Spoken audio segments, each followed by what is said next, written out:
जिस ममता को सबसे ज्यादा पवित्र माना जाता है, उसी ममता ने एक रात अपने बच्चे को मौत की आग में झोंक दिया। 15 जून 2025 की रात बिहार के बाढ़ इलाके के 4 लेन रोड पर पुलिस गश्त लगाती है और वे फिर अचानक से रुकती है क्योंकि उन्हें तेज गंध आ रही थी जो कि जले हुए मांस की थी और सामने पड़ा था एक जला हुआ। देखने से ही अंदाजा हो गया था कि यह शव किसी बच्चे का था जिसे पहचानना मुश्किल था, लेकिन एक चीज क्लियर थी, ये एक मर्डर था। पुलिस ने शव को पोस्टमार्टम के लिए भेजा, लेकिन इतने में ही वहीं से एक गाड़ी गुजरती है जिसमें एक लड़का था और एक औरत बैठी हुई थी। पुलिस ने उनकी तलाशी ली और फिर उसके बाद उनकी गाड़ी का नंबर नोट किया और उनकी इंफॉर्मेशन नोट की। उनके जाने के 4 दिन तक यह सवाल बना रहा कि ये बच्चा कौन था, इसे किसने मारा। लेकिन जैसे पुलिस ने सारी कड़ियों को जोड़ना शुरू किया और वे जो गाड़ी थी या जो भी इंफॉर्मेशन पुलिस के हाथ लगी थी या फिर जो भी पूछताछ की, उसने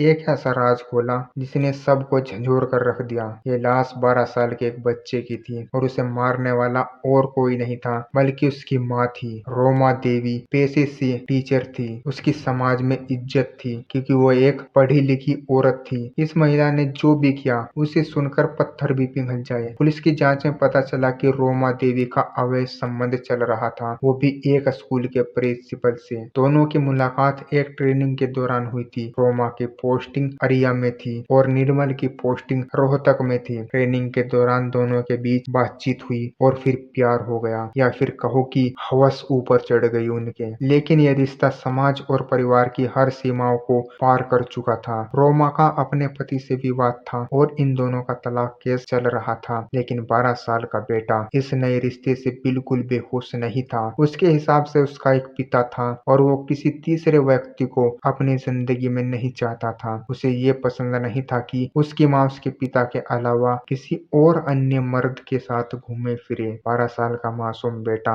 अपनी माँ को समझाने के लिए उनके पैरों में पड़ जाता है, लेकिन वो नहीं मानती। और फिर आया 14 जून की रात। बेटे ने खुलकर विरोध किया। माँ गुस्से से कांप उठी। उसने कॉल किया अपने आशिक निर्मल को। निर्मल उनके घर पर पहुंचा और दोनों ने मिलकर इस मासूम बच्चे की जोरदार पिटाई की और उसे अधमरा कर दिया। उसके बाद भी ये नहीं रुके, इनका मारना बंद नहीं हुआ। उन्होंने उसे इतना ज्यादा टॉर्चर किया कि जिसकी वजह से उसकी मौत हो गई। फिर जैसे किसी सब्जी को फेंक देते हैं, वैसे इस मासूम की लाश को गाड़ी में रखा गया। उसके बाद 4 लेन के पास जाकर इस लाश को फेंक दिया गया और ये साथ में पेट्रोल भी लेकर आए थे और उस बच्चे के ऊपर पेट्रोल छिड़क कर उसमें आग लगा दी ताकि उससे कोई पहचान न पाए और ये दोनों बच जाए। बेटे के पिता का कहना है कि इन दोनों ने मेरे बेटे को मारा है, इन दोनों को फांसी होनी चाहिए। और बच्चे के पिता ने ये कहा कि ये मुझे भी मारने की कोशिश कर रहे थे। क्या सच में एक माँ को माता हो सकती है? ये कलयुग है जहाँ पर माँ भी अब अपनी ममता को मार चुकी है, जहाँ ममता की परिभाषा बदल चुकी है, जहाँ माँ का प्यार अब शर्तों के साथ आता है, जहाँ बेटे की सिस्कारियों से ज्यादा अहमियत प्रेमी की मुस्कान को दी जाती है। और जिन महिला और पुरुषों की सिर पर